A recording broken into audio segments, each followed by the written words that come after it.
Welcome to another episode of Pound for Pound Boxing Report, episode 223. I'm your host, Michael. Joining me this week, Daniel from the Inscriber, Jacob from Jab Book. What's going on, fellas?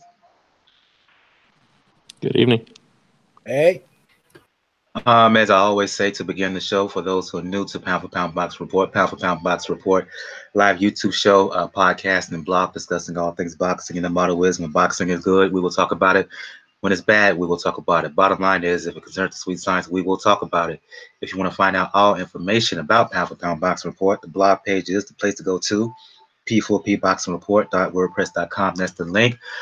You check the right of the page, you can find links to where to find our pages all over social media, Facebook, G+, YouTube, you know the deal. Also, if you check the right of the page, you can find links to where to listen to the show on just about everywhere that carries a podcast, the iTunes, the SoundClouds, the Mixclouds, the Google Stitcher Radio, and all that stuff. We're just about everywhere that carries podcasts, minus Spotify. Let's get things going. Recapping what went down this past weekend. Starting off at Wembley Stadium in London, the big bout of the week. Anthony Joshua stepping back into the ring to fight is one of his mandatory challengers, Alexander Povetkin, at Wembley in London. And I'll go to you on this one first, Jacob. The fight itself, Joshua ended up winning by 7th round KO, but it kind of went very much as I thought. When previewing the fight last week, I felt Joshua was going to win, but I had this unease about it, just because I felt that Povetkin was going to give Joshua a lot of problems in spells during this fight, and it proved to be the case for the majority of this bout. Povetkin started off on fire. End of the first round, he pushed Joshua back with his left hook. He was able to consistently find Joshua through the first 6 rounds of the bout, doing an excellent job of countering Joshua's shots. Anthony Joshua, on the other hand, he had difficulty finding the target. He just seemingly couldn't get the rhythm to find the right punches in succession. But to his credit, he found the opening, landed a big right hand on Povetkin in round 7.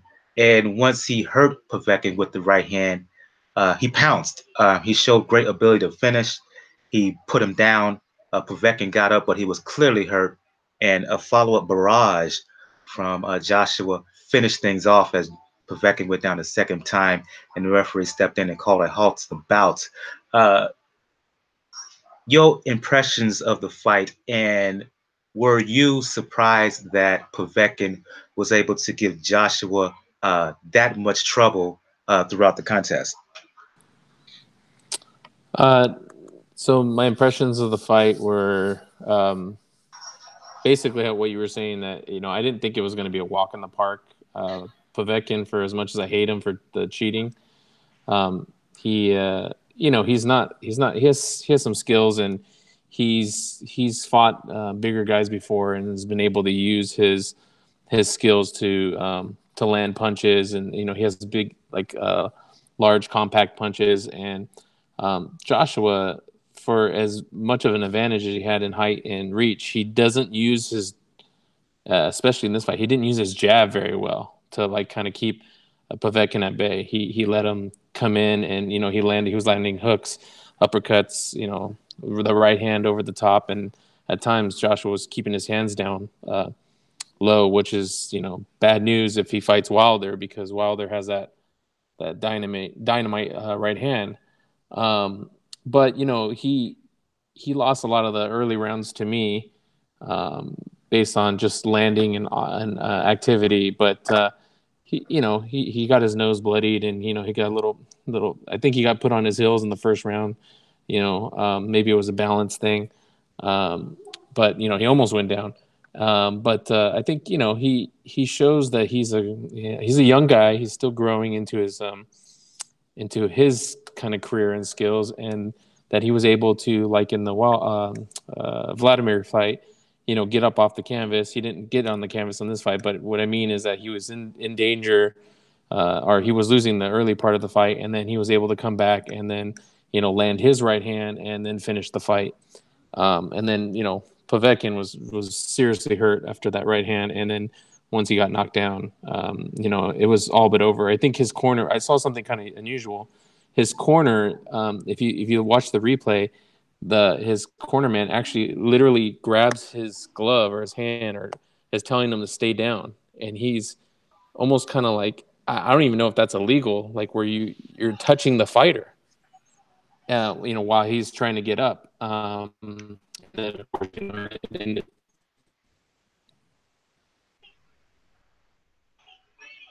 Okay, I'm sorry. I was had to step away for a second. I'll go to you, Daniel, and to add on to Jacob's point about the jab, Joshua. Well, to add on to what Jacob was saying about some of the mistakes Joshua was making, he kept single jabbing instead of double and triple jabbing, making it easier for the experienced Povetkin to time him with shots, to counter him with shots. And to Jacob's point, he made Joshua fight low. I mean, there was points in the fight that Joshua was fighting with the left hand down to his waist, to his knees, seemingly in order to try to find Povetkin in there with shots. But as Jacob noted, the stick-to-itiveness and the resolve that Joshua showed in the Klitschko bout, he showed in this bout as well, as showed patience also, because though he was finding trouble early, he kept on it. He kept to it. And he eventually found the shots to hurt Povetkin and take him out. Your reaction to what you saw Saturday afternoon, at least our time, at Wembley? I did say it. I did say like a 6 or 7. I expected a 6th or 7th round knockout because Joshua normally does fight opponents that are shorter than him.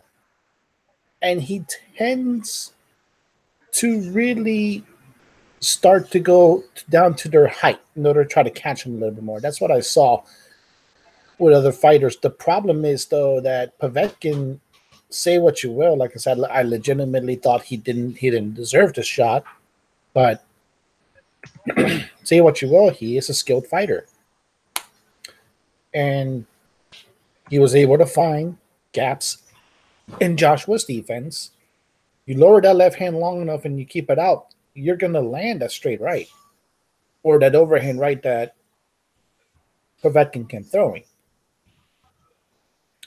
Now, you're not really going to say that he put Joshua in trouble. Like there's only a slight moment in round 1 where it looked like that punch bothered Joshua, but that was more something where he probably got caught cold. But overall, the main thing probably what it was that where he want to do the double jab or the triple jab is the fact that Povetkin used his size to his advantage. He was able to get in and sneak in and just see how much adjustment Joshua can make. And he made it in the end. He was able to land that right hand and ultimately end the fight. And I'm glad Jacob noticed what I noticed. And I asked people about this, like, where people say, like, oh, Povetkin was really hurt. Like, did you not notice that his corner pretty much pulled him down? They didn't want him to get up. And we have to note down that in reality, his corner is the one that stopped the fight. Because, Joshua was landing. He was going to go down again, but his corner is the one that got up and just said, no, no, no. It's almost as if the whole... Say again? They were on the apron pretty fast. Yeah. And it's almost like their entire game plan was, let's see if Joshua gets tired and we can catch him something. And if Joshua catches you with something, the fight's done. That's what it almost felt like. In a Daniel, way. Do you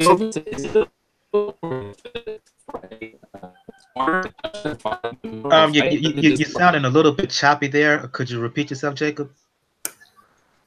Is it you guys know? I'm sorry, Jacob. Yeah, your mic is still going in and out on us, Jacob. Just try to type it in the chat. See, going into it, because it was very, very weird watching that corner. Like they were patient. They're going throughout with the rounds, but you noticed probably around the middle of the 5th round, Joshua figured out the time,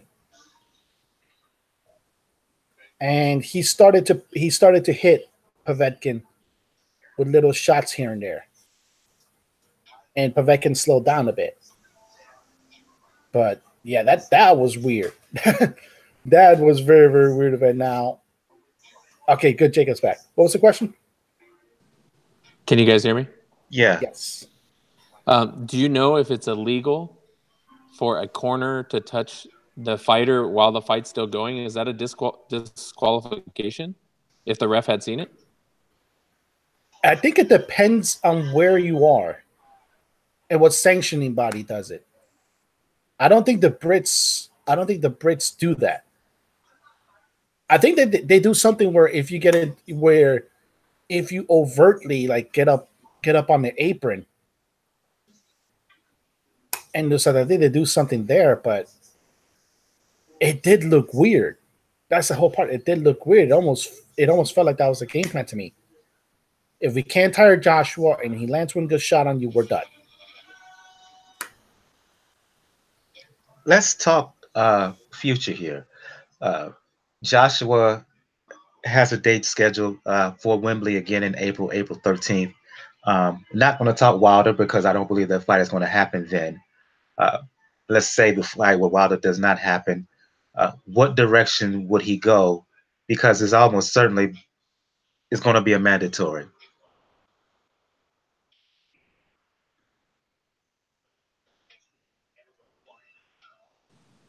I mean, I want to believe it's going to be the winner of the Wilder Fury. I mean, they're at least talking. Camps are talking. I know that there's still a lot of hurdles to cross with that, but I think I don't know.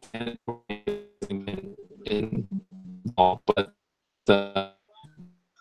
I would have to look at the list and see what his other mandatories are because he has 3 belts. I'm imagining White is in the picture, Dillian White, but because I think they're both promoted by Hearn, and that's a fight that White's wanted, and he's been a mandatory for a while, or number 1 contender for a while. So, just for the record, Hearn said after the fight that they mentioned Wilder, but what they said was if that fight is going to happen, there has to be a deal before the December 1st date between Wilder and Fury. I just don't think that will happen for some reason. I'll go to you on this one, Daniel. Jacob mentioned Dillian White, who I believe is going to move up to a number 1 contender. He was ranked behind Povetkin in the rankings, and it's assumed that he will go up to number 1 now with Povetkin losing. That looks a high probability, in my opinion. But to you, as I said, I don't think he's going to fight the winner of Wilder and Fury, particularly if it's Wilder. If that's the case, where do you think he will go? First, there's a couple of people that have asked Wilder's team about this. I think Steve Kim, Lance Pugmire, they've asked.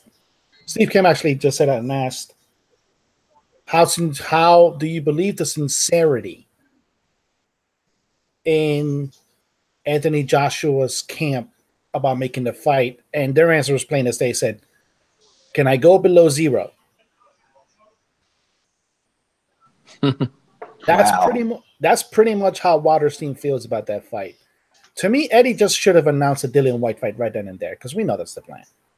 That's the plan.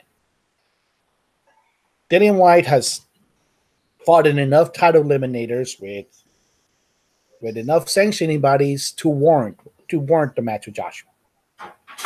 Doesn't mean he'll win, but it warrants it. Because other than that, what are you going to do? Are we going to revisit the dumpster fire that is a WBA heavyweight situation right now? Are we going to try to rematch Parker because he can be owed a rematch? Can we go the IBF route, which, by the way, leads to Dillian White again? Yeah. And ultimately, it seems I've seen the shift in perception within the last 10 months between Joshua and Wilder change steadily in Wilder's fights and in Joshua's fights. I've seen people 10 months ago that would say that Joshua would mop the floor with Wilder now say that they probably think Wilder could stop Joshua at this point. I think this whole game plan of Eddie, where protecting his biggest cash cow and now protecting his biggest media outlet, design into the whole this, is hurting the fight. It's hurting the fight because what are you going to do? You're going to fight a guy in Dillian White who you already beaten, who nobody expects for him to beat you outside of Dillian White's camp and his family. You give a fight. You give a fight to Parker, maybe, okay? Or you throw a name out of left field. Let's say give a fight to Andy Ruiz, who at this stage is not ready, or maybe Brian Jennings, because Brian Jennings got an ancillary belt from the IBF. There's not a lot of options that are out there that are enticing to fans when it comes to Joshua when you take Wilder out of the equation. And that's the problem. Like, you're trying to sell Joshua to the rest of the world. And right now, your main game plan is you're only focusing on your UK fan base. I mean, look, a fight with a rematch with White would really sell in the UK. If Fury was to somehow beat Wilder, that would really sell in the UK. But outside of that, particularly stateside, I hate to say this, but a lot of truth in it. A lot of folks feel that Hearn is blocking, put it this way, that Hearn does not want Joshua to fight this dude. If he does, he wants it later than sooner. Yeah, they're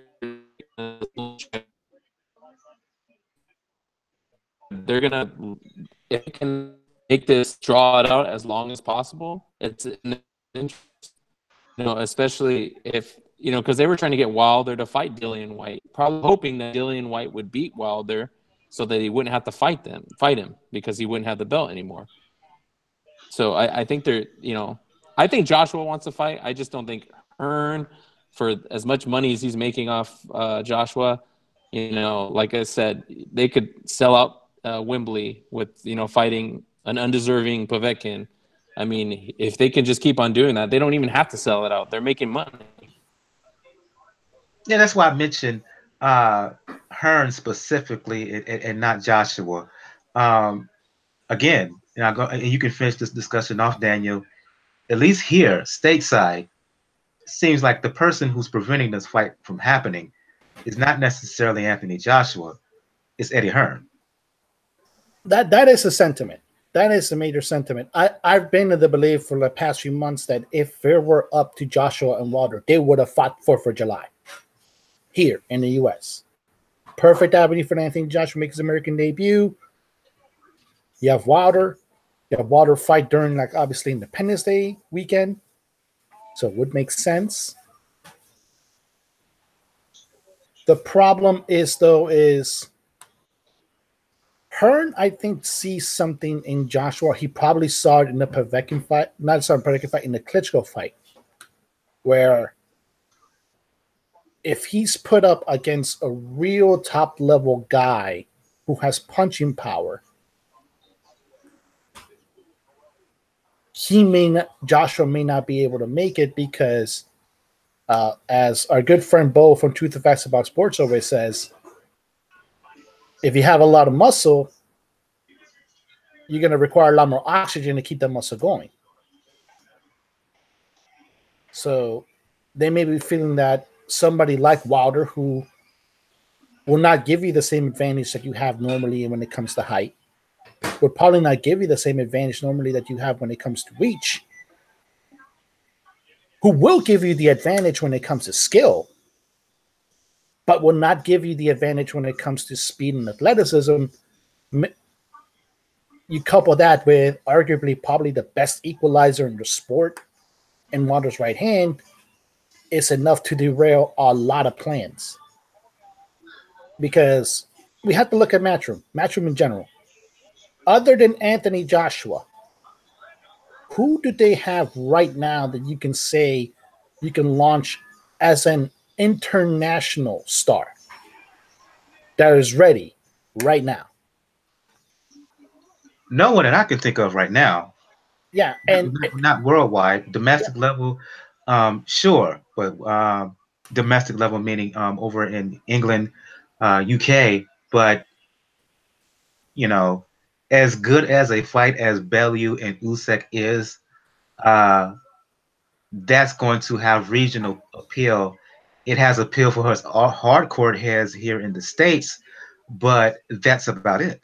That's about it, and that's the whole thing. It's the same situation that Golden Boy is seen facing in many ways when it comes to Canelo. The only difference is that Golden Boy is at least trying to make other people. It doesn't work always. Like I said, Eddie Gomez, that hasn't really worked out. Jojo Diaz, like I said, is excuse me for interrupting. The one guy I can think of is the prospect, light heavyweight prospect Buatsi, who I really like. Given the light heavyweight landscape right now, given another year and a half, 2 years, I think he can really come on the scene because I think he's the best. Put it this way, I think Anthony Yarde gets all the attention, but I think Buatsi is the better fighter, is the better overall prospect at this point. I think he has the potential to get appeal worldwide, but particularly here in the States, given the strength of the light heavyweight division right now. But outside of that, I can't think of anyone else. And that's the thing. You have to wait at least a year and a half to 2 years for Buatsi at that point. But like going back to Golden, but like I said, the China Jojo Diaz, they at least have a diamond in the rough right now in Jaime Munguia. And he's not fully promoted by them. Yes, I think his primary promoter is Zanfer. So, but there's the whole sentiment. I think you're breaking in and out on us again, Jacob. Yeah, but the point still remains, though, the whole factor of it. Like, it's even worse for Matchroom. Like, they don't really have anybody right now that you can rely on now, that can sell tickets now, putting fights against anybody now. Like, Bellew was the closest thing, but that's because those weren't actual fights. Those were pretty much carnival rides with Hay. And this fight coming with Usyk is probably the first major fight that he's going to go into with.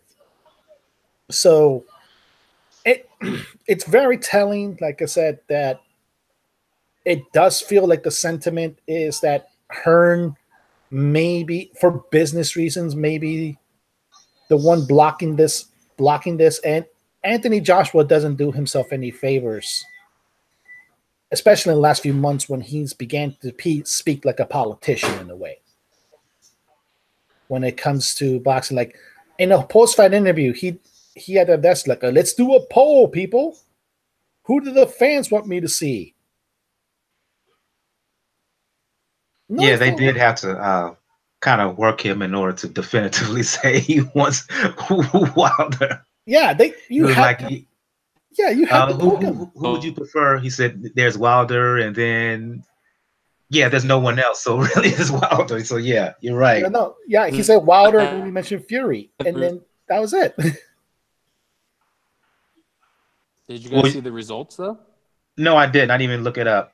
I didn't have to look it up because it's a Matchroom Sky Sports deal. I'm pretty sure it's gonna wind up probably saying Dillian Wilder or another heavyweight somewhere along the lines. But that's the whole point. Joshua had to be put into that corner, knowing full well that the only name that fans want him to come out of his mouth and to come aggressively out of his mouth, not just, and I have to mention him, is Wilder. The results were kind of shocking, actually. What I saw.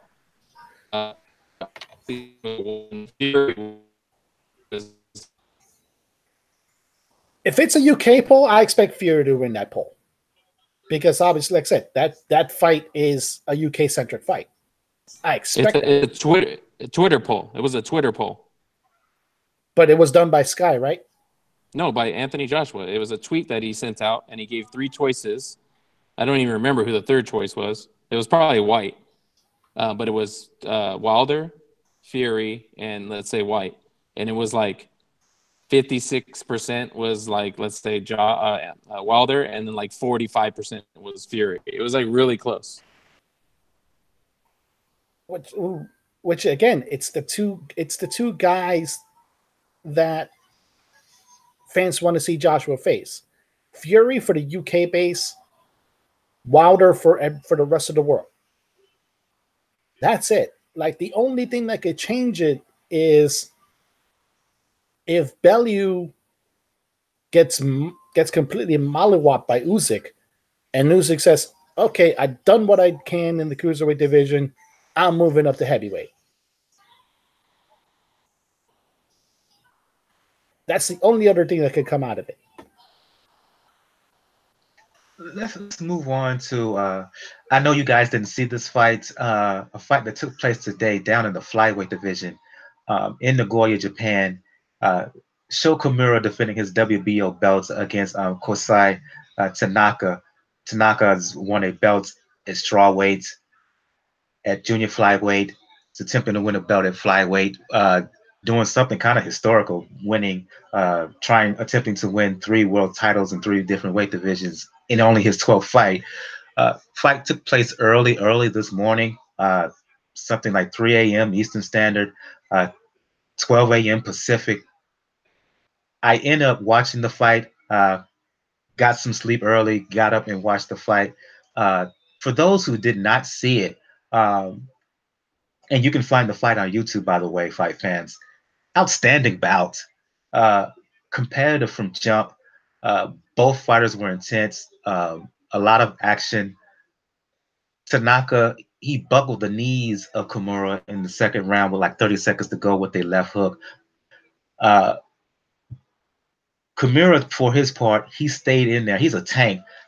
He kept coming forward, going to Tanaka's body, landing hard punches up top as well. But for me, at the end of the day, Tanaka, who stayed in boxing mode for the majority of the bout, there were moments where he was pulled into a fight due to the style of Kimura. He did just enough to win by a decision. I think the scorecards were 114-114 on one scorecard, 115-112 on the second, 115-113 on the second, 116-112 on the third. Tanaka ended up winning by majority decision to win the WBO flyweight belt. He accomplished his goal. 3-time 3-division world champion in only 12 fights. Tanaka, to me, one of the best fighters in the world, one of the better fighters in the world, particularly amongst the little giants. I know you didn't see the fight, but you know the results by now. I go to you first, Daniel. Your reaction to what Tanaka did earlier today in Nagoya? I'm going to watch it probably as soon as we're done because Jesus Christ.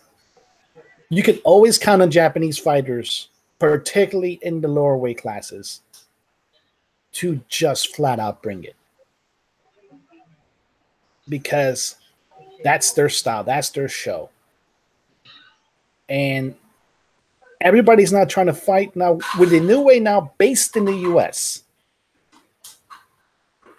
Everybody's not trying to get the position. Okay, not who's going to Inoue, be the top? not Inoue, Ioka. Ioka. No, both of them.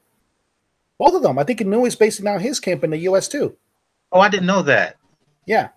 I think in California, they're both going to be in California. But still, no, they're still going to be fighting in Japan, but everybody's going to try to put their position who's going to be the top dog in Japan.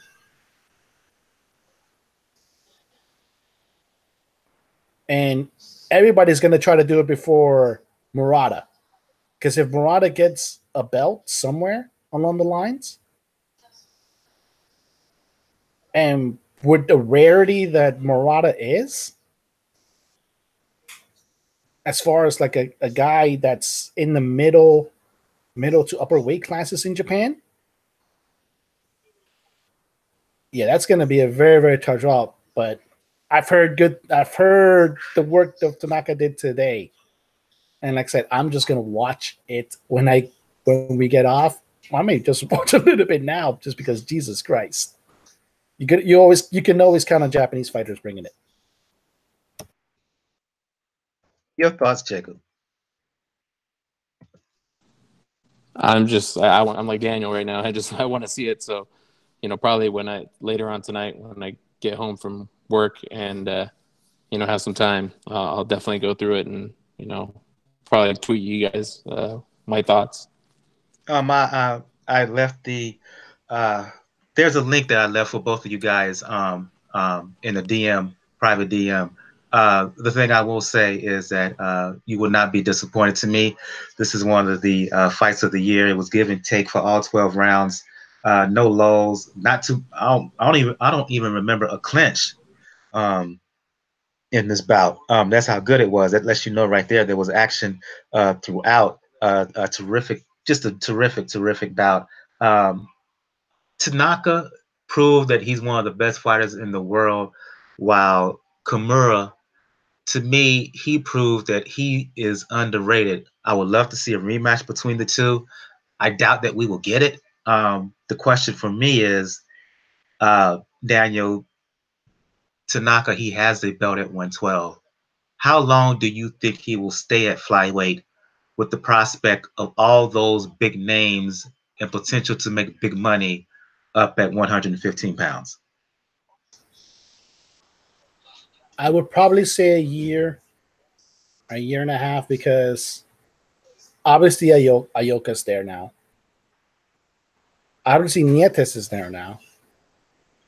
And obviously Chocolatito's there now.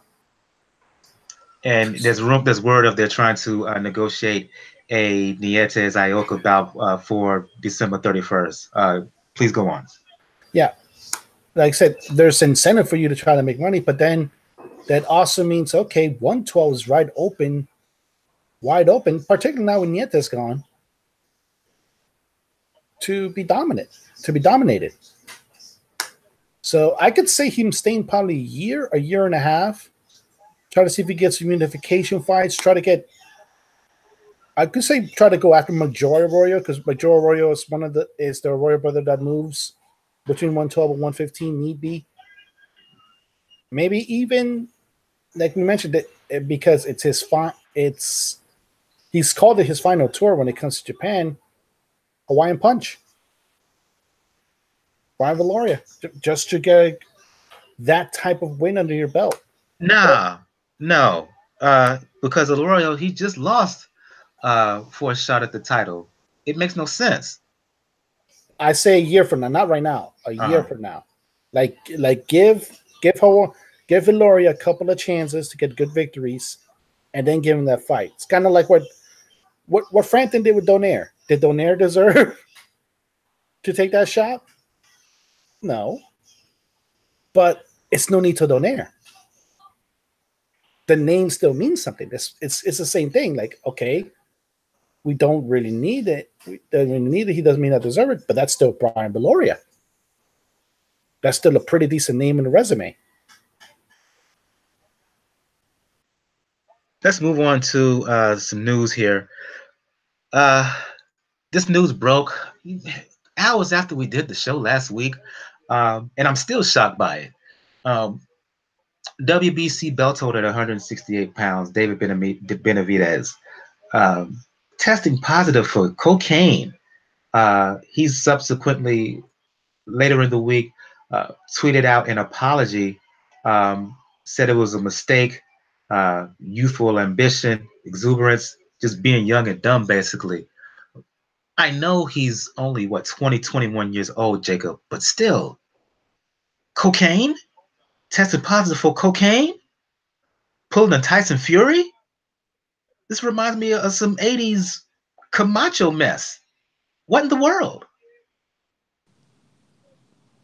I mean, I'm not a, but from what I've heard, cocaine has kind of made a comeback. You know, we had it big in the 80s, and it's kind of a comeback. And you can even look to other sports, like MMA, for example. John Jones, he's got popped for cocaine, I think, multiple times. So, you know, it's one of those, I think, drugs that's, you know, it's a party drug. You know, you're out making bad decisions. We want you want, you know, I guess, these athletes to be infallible, but the truth of the matter is that, you know, when you're young and you have that much money and that much success and you have a bunch of people around you, you're gonna make mistakes because you're human. So, you know, hopefully he doesn't. You know, hopefully he hasn't done worse stuff, or hopefully he's not, you know, addicted. But you know, we'll have to see where this goes. But you know, it's a bad look for him. Bad look is putting it politely. I mean, Daniel, those who don't learn from history are doomed to repeat it. I mean, in boxing history, look what that drug did to Aaron Pryor's career. Look how it derailed Camacho, who had all the potential in the world to become a superstar. Shoot Pernell Whitaker late in his career. Yeah.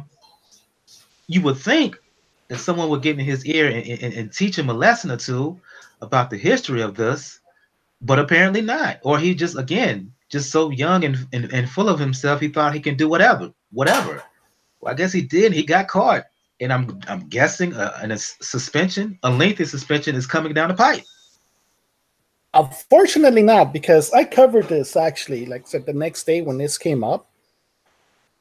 And because he does not have a contract for a fight signed, and because it's not a performance-enhancing drug, he only has to pay a fine.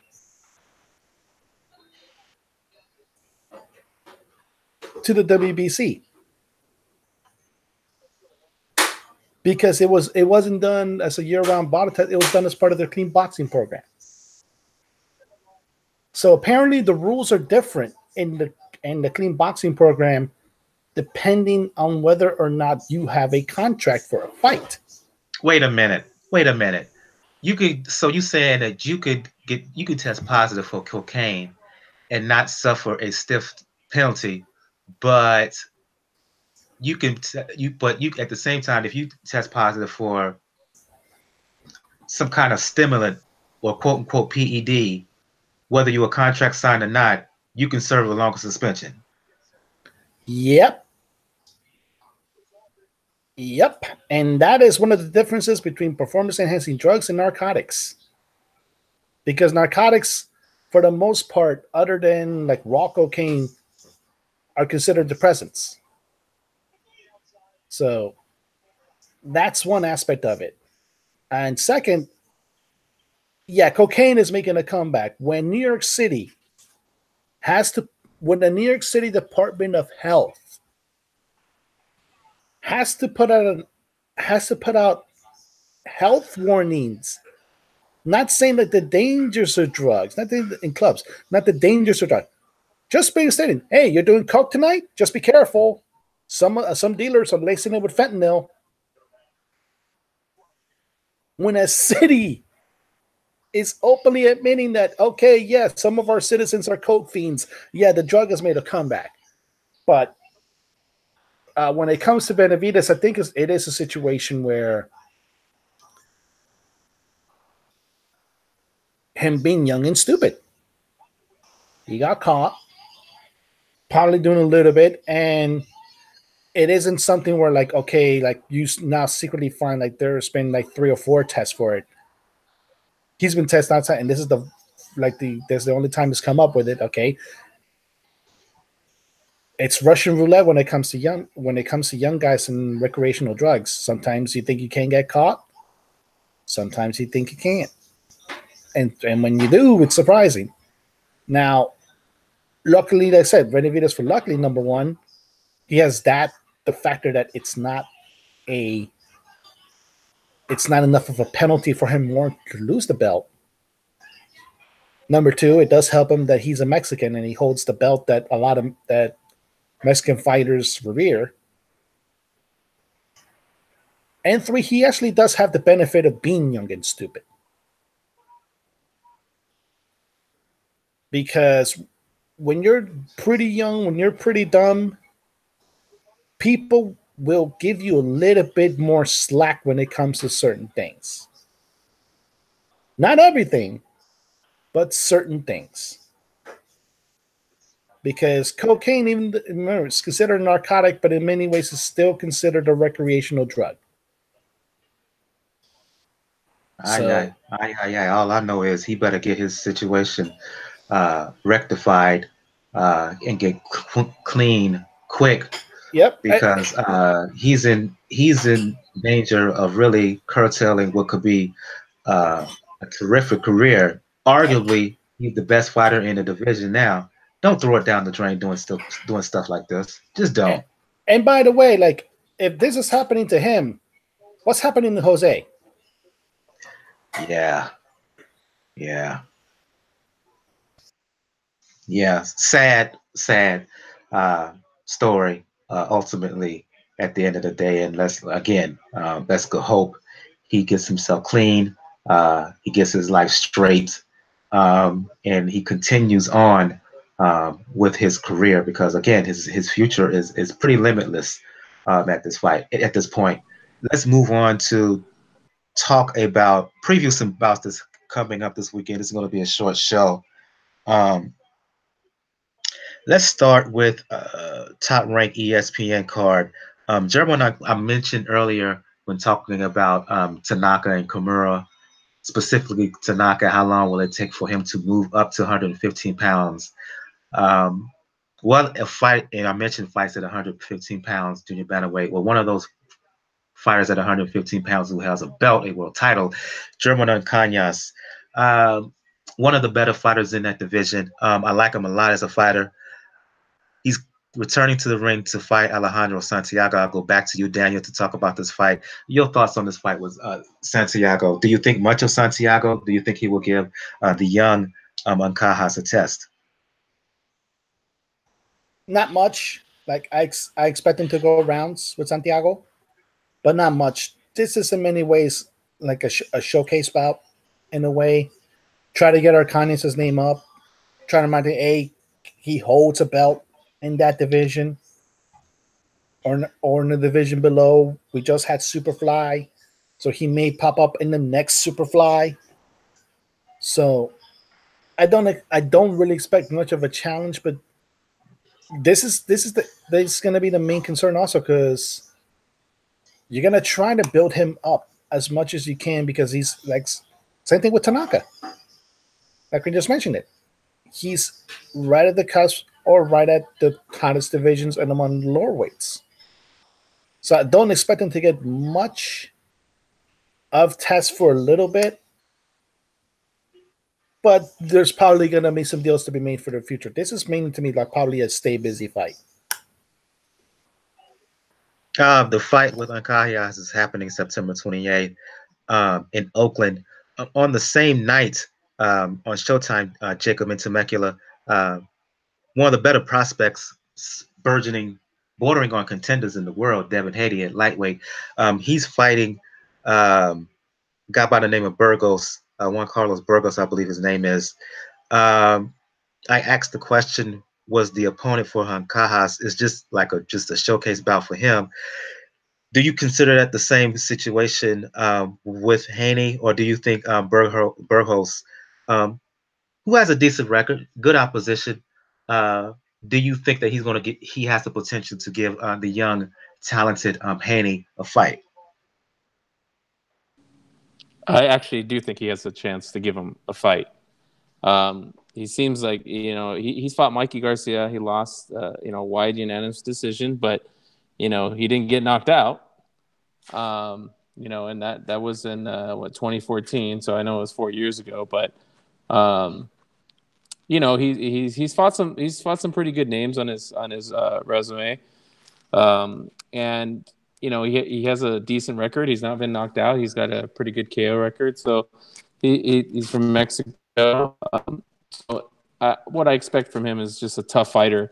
And they're really just trying to test to see if Haney is the goods, and what can he do against a kind of a gritty guy like this. Indeed, I tend to agree with you. I think Burgos, he's a little bit step up in competition. If Haney is impressive, that says a lot about him. But I think Burgos, at the very least, is going to take Haney some rounds. I'll give him that much credit. In Saudi Arabia, I believe. Yeah, Saudi Arabia. You finally have the final of the super middleweight World Boxing Super Series Super Middleweight Tournament. George Groves fighting Callum Smith. I'm going to give both of you guys the opportunity to comment about this fight. Going back to you, Jacob, on this one.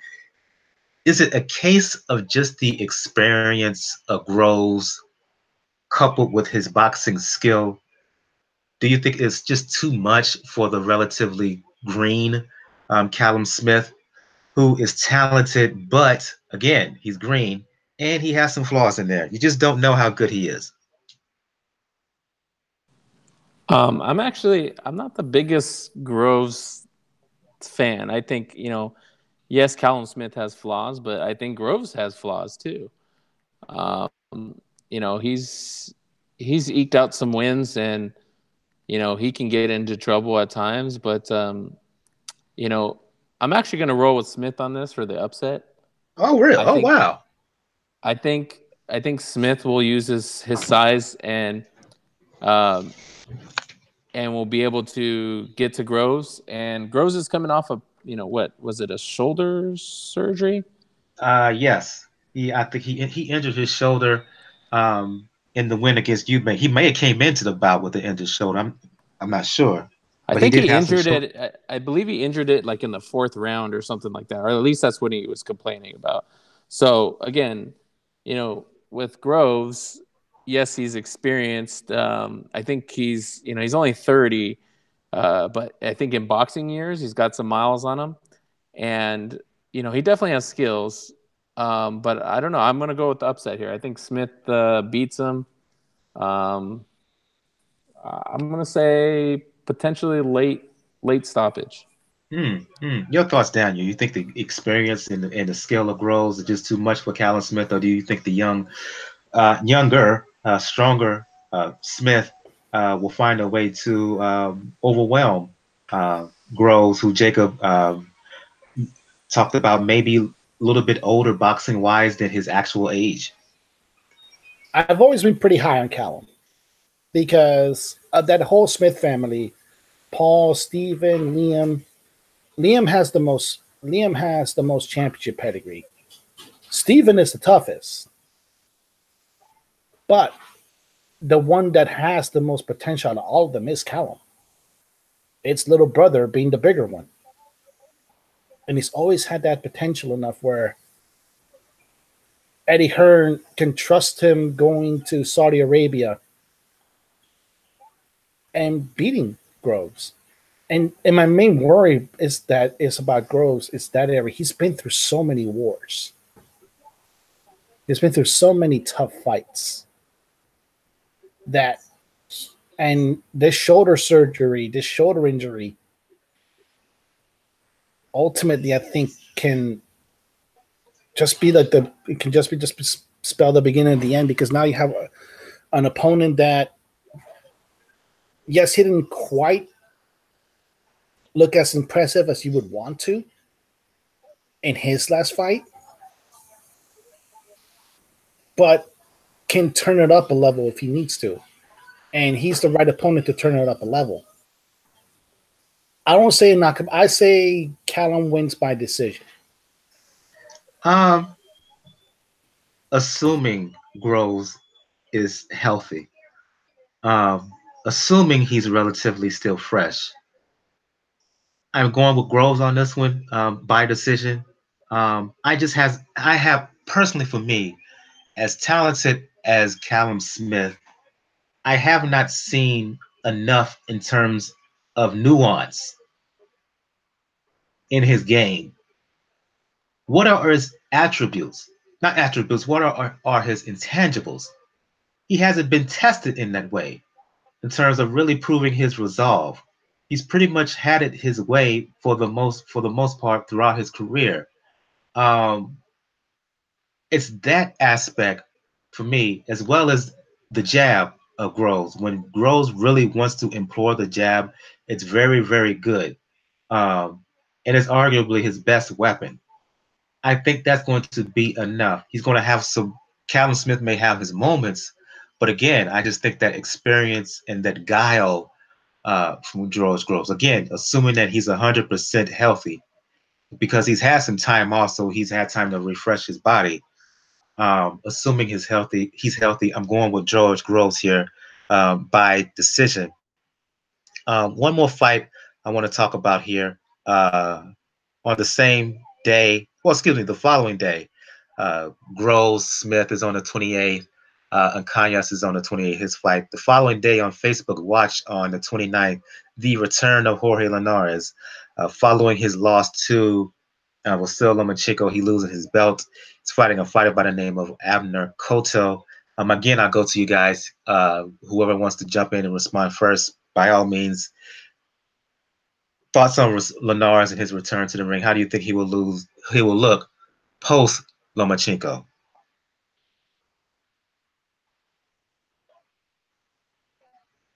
Was that a Freudian slip there, Mike?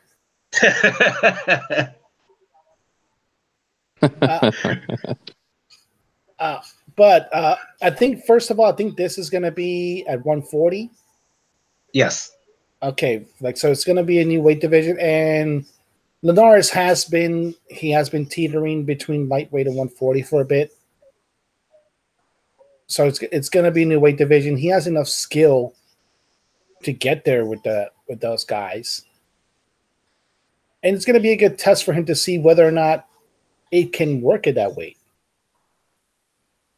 Because it's one thing to say, okay, I move up to 140, and like I said, it's a lesson that maybe Jojo Diaz is going to learn pretty soon.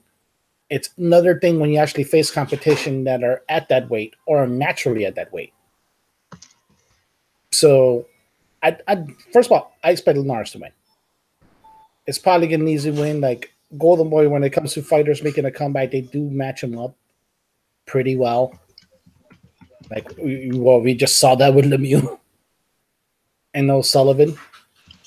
So, to me, it's going to be a win, and I think it's probably something to assess for Linares, whether or not, if he looked good at 140, should he actually stay there, or should he really try to go back down to 135, avenge a loss to Lomachenko, or try to get one of the other belts? Maybe before I go to you, before you respond, Jacob, I had a question in the YouTube chat. Emmanuel Garcia, he's asking Kimura Tanaka rematch for Superfly 4. I wouldn't think so, because I wouldn't think so. I just feel that should a rematch happens, if it happens, that will more likely be in Japan. No real appeal for that fight here in the United States for Superfly 4, which is going to happen spring 2019. So yeah, I think if a rematch should happen, it would happen in Japan. Any of you guys want to comment to that question? Respond to that question? I mean, I'd love to see it live, but I agree with you. I don't think that, unfortunately, the way that the Superfly cards that I've been to have been selling, meaning attendance-wise, they haven't been that great the last two, because they don't have like a name headliner, I would say. Not to say that Estrada's not a name, but he doesn't sell tickets. That's the impression I get. So I don't know. I think they're gonna have to beef it up if they want to put that card on there. Yeah, the prospect of two Japanese fighters fighting here in the United States for Superfly 4, as much as boxing geeks would love to see it, again, Daniel, it just wouldn't have any appeal here in the United States. And I want to say, before you respond, Daniel, thank you, Emmanuel, for listening to the show. Hope you thank you for listening to the show live. Well, like I said, the logic would dictate no, this fight should be in Japan. It all actually would depend on what the main event is, to me. Because as much as we like to say that the undercards are major key, we know that the main event is what sells tickets. So, and unfortunately, Superfly 3 didn't exactly have a high caliber main event as far as selling. Maybe if you have Estrada, that rematch between Estrada and Rumvisai, or maybe if you have Estrada versus Chocolatito, then you may have a little bit of a draw where you can say you can bring Tanaka, you can bring these guys in for that rematch in the US. Because if you're putting them in California, you're gonna get a decent Japanese audience. The problem, though, is that logic to me dictates that it's gonna stay in Japan. Like we mentioned, this is not being from K2. This is being 360 Promotions. This is Tom Loeffler on his own without backing of the Klitschko's. So it's gonna take for him a bit to really solidly build that promotion to who he wants to be. We talked about this, Daniel, before the show, during a pre-fight discussion about this possible flyweight. I could see a Tanaka fight a Brian Valoria, Emmanuel, on Superfly 4. I could see that fight happening before I can see a Tanaka Kimura rematch on Superfly 4. That's what I said. Like, give Tanaka a couple of good names on a resume. Like I said, because, like I mentioned, with both Inoue and Ioka pretty much leaving their base of operations in Japan while probably still going to fight in Japan, it leaves that spot to be filled. And those guys better fill it before Murata gets a title. Like I said, because when Murata gets a title, and that kid's already a superstar already in Japan, it'll just kick it off to the stratosphere. Back to the discussion about Linares, Abner, Cotto. Give Jacob a moment to reaction to that fight, your preview of that fight. I think pretty much the same. I think Linares will probably win. The only real, I think, interesting possibility is that Linares, you can be hurt. So,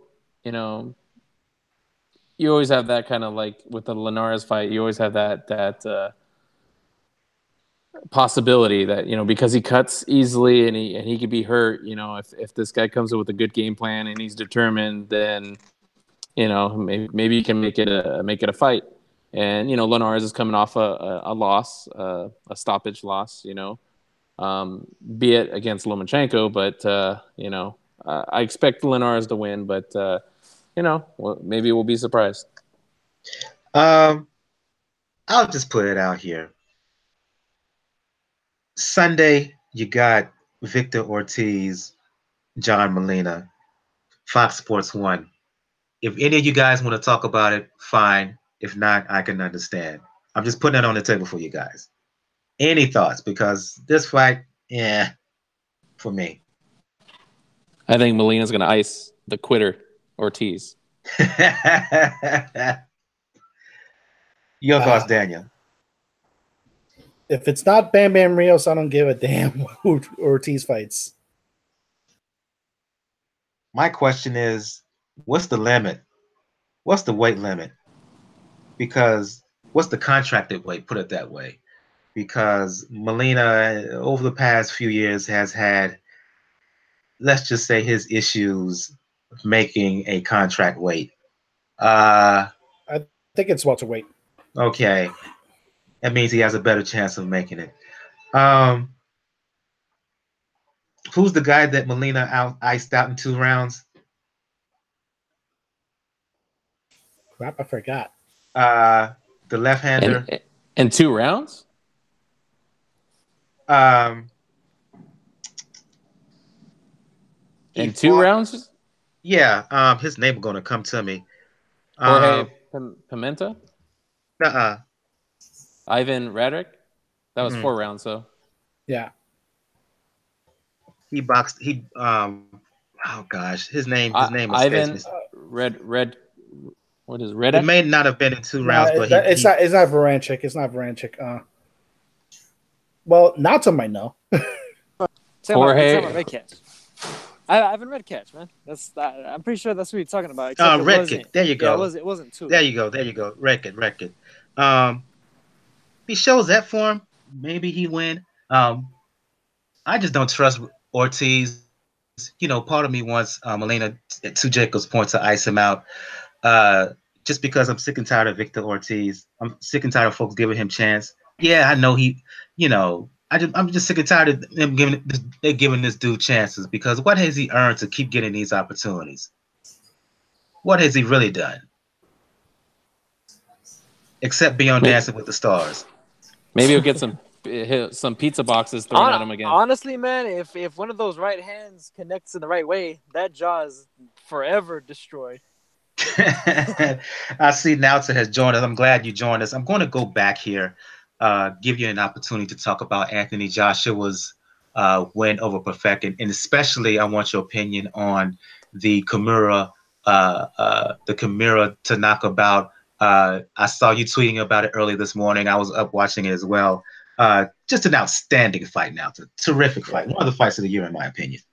Yeah, absolutely, man. I mean, the only like fights really compared to it. I mean, you really gotta toss in like the big name type fights. With your Ortiz Wilders and I mean Ramirez versus Orozco was really good too. I think honestly, I'd say that the actual fight of the year is between maybe Estrada Srisaket in there too. Srisaket Estrada, Ramirez Orozco, and this fight, Kimura versus Tanaka. And the thing about Tanaka is, like, I remember back when I had first started watching him and seeing like how he wanted to become a five weight class world champion. And I actually watched him fight. I'm like, man, this kid's gonna get his ass handed to him one of these days. And he pretty much got that against Vic Solidar until he came back and knocked him out after losing pretty much every round of that fight. But since then, he's improved and he's just shown out, man. And he's done a fantastic job. Sho Kimura is no light touch whatsoever. I mean, just the way that he rampaged forward and took the fight out of Zhou Shiming, and then did the same to another former champion in Igarashi. For Tanaka to have been able to just kind of stay a step ahead of him, enough of a step ahead of him that he got it on the judges' scorecards, says a lot about how he's improved. Because I think the Tanaka of a couple of years ago probably would have gotten hammered and stopped by Kimura. He's a young guy. He's only 23, and I mean he's halfway on his way to fulfilling those goals that he set out for himself. And he's another one of those guys that, if he keeps on, I guess, proving what the initial look at him wrong, the way that he's been doing, I think he's another guy that could be like a crossover star, not unlike Naoya Inoue. And I think a big part of the reason why that he's being so vociferous about trying to make history and things of that nature is because he wants to be in that echelon. He wants to be remembered in that echelon. He wants to be mentioned alongside guys like that. I asked the question to Daniel about Tanaka's future, and I'm gonna ask you this specific question now. Now to with all those fighters at 115 and the Superfly series, how long do you think Tanaka will stay at 112 before he moves up and seeks the opportunities, gets the big names at 115 pounds and the big money? Yeah, I mean, probably not long, to be honest. You know, he didn't stick around very long at either of the weight classes that he's been at. You know, he's only 12 fights in. He's only 12 fights in. He's already gone through a couple of weight classes. So honestly, I don't think, you know, and also the fact that he's so young, you know, he is 23. I think he's getting to the point where now, like, he can make weight relatively comfortably, whereas before you could definitely tell that it was straining him a bit. But at the same time, he's at an age where you start to fill out a little bit more naturally anyway as well. So 115 might be that weight class that ultimately his body is meant to be at a certain point. And on top of that, you also have probably more than anybody else, Kazuto Ioka there. Kazuto Ioka, who for many years has been the big time ratings draw in Japan. He's only barely been surpassed by Inoue now recently. But for years and years, he was the man. He was the guy. He was the cash cow of Japan. You know, the guy drives around and, well, I think he's got like a Lamborghini Aventador. You know, then that's not for no reason. You know, he's made some very good money, and so I could very well see Tanaka, especially going after him, but also, you know, the other big names, Roman Gonzalez, who's still a huge name in Japan, Srisuke Tsurungvasai, who throughout, I think, like as like a Pan-Asian fighter, you know, is a very well known commodity. Yeah, you kind of stole my question, my follow-up question. The scenario. It looks like they're trying to set up a Ioka Nietes fight for December 31st, one of the big Japan shows to close out the year. Yeah. Let's say that fight happens, Ioka wins it, or even whoever wins, Ioka, Nietes, or especially Ioka. Yeah. Could you see a scenario where Tanaka fights the winner, particularly if it's Ioka, sometime down the line, say the first half of 2019 in Japan? Yeah, although I don't know, I get the feeling they would want to save that for the next New Year's, to be honest with you. Because I've seen them do that before, where they kind of like push it off just a little bit. You know, they marinate it just that extra little bit. You know, they'll have like the two fighters that they really want to fight at the end of the year. They'll have them fight like separate opponents, good opponents still, but not necessarily each other. During the mid-year, like May 31st, and then they'll culminate in the mega fight come New Year's. At least that's the seems to be like that's been largely what the pattern has tended to be, especially when it's like an all Japan showcase, whereas like as opposed to like a Butler versus a Taguchi.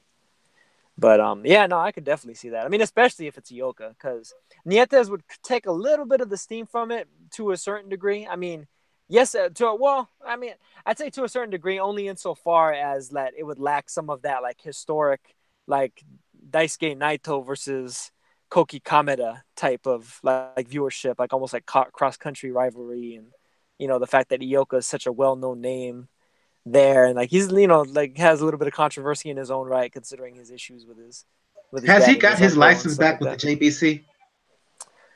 Who, Kameda? Ioka. Ioka? You know what? I'm not even sure. Because he technically lost his license. Right. Yeah, I'm not sure. I'm not sure if he managed to get reinstated. And I'm sure like that's probably something that's pretty easy to get done though. Like it's not like he really like violated anything as far as I'm aware. Like violated any particular rule. And one last word. Your thoughts on Joshua's stoppage of Povetkin. I had mentioned when talking about the fight, it kind of went the way I thought it would when I previewed it last week here on the show. Mm-hmm. I felt Joshua was going to win, but I felt an unease about the fight because to me, Povetkin was going to give Joshua problems. It proved that case throughout the first 6 rounds before Joshua kind of adjusted and struck. And once he struck, he finished him off were you surprised at the way the fight went and the problems, particularly early on, the first 4 or 5 rounds, especially that Povetkin gave Joshua? Yeah, I was to a degree. I mean, as the fight got closer, I did start to like get a little bit nervous in terms of like thinking, you know what, Povetkin's inside game, his head movement, things like that, might give Joshua some problems, and that's kind of the way that it wound up turning out. Honestly, like I'll let my bias be known. I mean, I'm somebody that's always been somebody that didn't like Povetkin very much. Oh, I you're not do like. alone. You're not alone on this You show. know, I'm on these didn't, guys. You're not alone. I didn't, you know what, I try to be objective though too, but like like to me, like I was offended by the fact that he sat on that mandatory status versus Vladimir Klitschko for as long as he did, and I was even like doubly offended at the fact that they tried to pawn it off on Teddy Atlas when Atlas hadn't joined his training camp in the first place until like 2 years into his avoiding his mandatory shot. Like there's people that are out there that kill for opportunities like that, and he just was sitting on it. So like that always bothered me. But I mean, as a fighter, he's a quality fighter, and ultimately, he showed that in there against Joshua, rattled him a little bit. Joshua started to wake up. I think Joshua may have even underestimated him to a degree as well, just by virtue of thinking that like Klitschko beat him, I beat Klitschko, I'm gonna beat this guy easy. And that's just not the way it works. And I think it took a few nice shots from Povetkin to wake Joshua up to that fact. But once Joshua got into a little bit of a nice rhythm, he was able to do the job and finish it pretty brilliantly. To be honest, I mean, just like he's a very good finisher, and that was a really good assault at the end that he managed to end it with. I mean, I think there's some people that are going a little bit overboard in terms of like, like Povetkin exposed this and that about Joshua, and if he got hit with a shot like that from Wilder, for instance, like, it would be over. And Wilder doesn't set his shots up like Povetkin does. Like it's completely different type of angle. Yeah, there's still a high level of danger there, but I mean, a lot of the same things can be said in the reverse or in the inverse about Wilder with regards to certain fights, him being outboxed up until he managed to land that bomb on somebody. And Joshua is the type of guy that you really don't want to be getting outboxed by up until that point, because he doesn't just outbox you, he punishes you as he's doing it. And one last question before we start to shut things down here on the show. Your thoughts on these super middleweight World Boxing Super Series finals between George Groves and Callum Smith? Honestly, it's a I don't know, it's a bit of an anticlimax to a degree. I honestly think Groves should be able to handle Smith. Smith to me was never particularly impressive. Groves is one of those guys that he kind of lights the world up in certain fights, and then other fights maybe doesn't look as great. I don't know. To me, and also just in comparison to the cruiserweight tournament, which pretty much had everybody that mattered in the weight class at the time, and even still again, I mean, has pretty much the best of the rest now in its second iteration. Honestly, I'm even looking forward to the second iteration of cruiserweight more than I had been for super middleweight. But Smith is a pretty good fighter.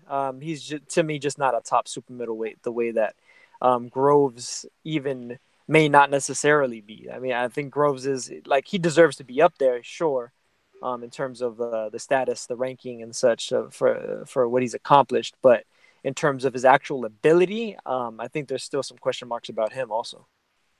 And I think we're going to shut the show down on that note. As per usual, as per custom, I should say, I go around the panel here and ask everybody their info in terms of where to follow them if they want to talk boxing or whatever. I'm going to start with you, Nauta. It's been a while since you've been on the show. I wanted you on here this particular episode to talk about the Kimura Tanaka bout. You're one of my go-to folks who I talked to when it comes to the smaller weight fighters. For those who want to talk boxing, let the people know where they can find you. You can find me on Twitter at NautaBox, at NaotaBox, and then just at Nauta on YouTube. I try to upload as frequently as I can, just to get my opinions out there, previews, and sometimes I'll throw on some tidbits and try to shine some light on some maybe underrated fights or overshadowed fights or fighters that I feel deserve a bit more shine. So that's it. Oh man, again, thanks for joining me on the show. Hope to have you on in the future. I'll go to you, always, Jacob. man. Go to you, Jacob, from Jab Hook. For those who want to talk the sweet science, for those who want to talk movies, let the people know where they can hit you up. Yeah, thanks again for having me on the show. And yeah, you can hit me up on Twitter, JRATM23. And yeah, movies, boxing, that's pretty much all I talk about. Daniel from the Inscriber, for those who want to talk the sweet science, for those who want to talk the NBA, especially when it comes to the Miami Heat. I know training camps get ready to kick off for teams around the NBA. Let the folks know where they can find you. So you can find me on Twitter, Raucus99. Like I said, you can always find me, like I said, we're doing my own thing also with the good folks at ForBoxers.com, Joe and Francis. And like I said, speaking of which, when it comes to basketball, everybody I think is looking at Adrian Wojnarowski's account right now, just because they want to hear that Butler news. Yeah. Indeed. If you like what you've heard, please hit that like button on YouTube. Please hit that subscribe button. We love all the likes, all the positive feedback, even negative. I don't mind. I'll respond. And please leave a review on iTunes. Please comment to the particular episode as well as the show on SoundCloud. If you want to talk boxing, if you want to talk music, if you want to talk fitness with yours truly, you know what it is on Twitter. Brother JR at Brother JR76. As I said to begin the show, if you want to find out all information regarding Pound for Pound Boxing Report, blog page is the place to go to, p4pboxingreport.wordpress.com. That's the link. Check the Rather page. You'll find links to the channels all over our 4 pages all over social media, as well as links to where to listen to the show any and everywhere that you can find a podcast, minus Spotify. Excuse me. On the next episode, we'll do a recap of Ancajas and Santiago, of Devin Haney and his fight with Burgos, of the World Boxing Super Series Super Middleweight Final, of Linares. We may talk Victor Ortiz and his bout, and we will do a preview of the DAZN card, Chicago DAZN card. DAZN is coming to the United States. Artur Beterbiev, light heavyweight champion, I believe IBF. He's going to defend his bout. He's finally getting back into the ring. He's going to be on that card. Jesse Vargas, Thomas Delorme, Danny Roman, also going to be part of that card, fighting Gavin Mitchell. Big Baby Miller, who had that dust up with Anthony Joshua a few months back.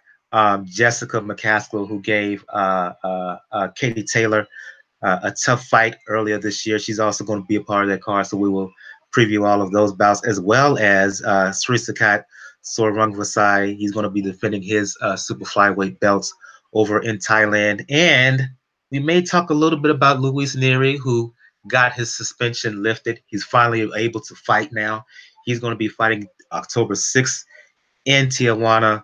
So we will talk about all of those fights. For Nauta TV, from Jacob from Jab Hook, from Daniel from the Inscriber, I'm your host, Michael. This has been episode 223 of Pound for Pound Boxing Report. Again, want to thank Emmanuel Garcia, Joseph Beltran, all for joining us in the live YouTube chat. Again, once again, episode 223 of Pound for Pound Boxing Report. We will see you guys next time. Everyone have a good evening. Good night.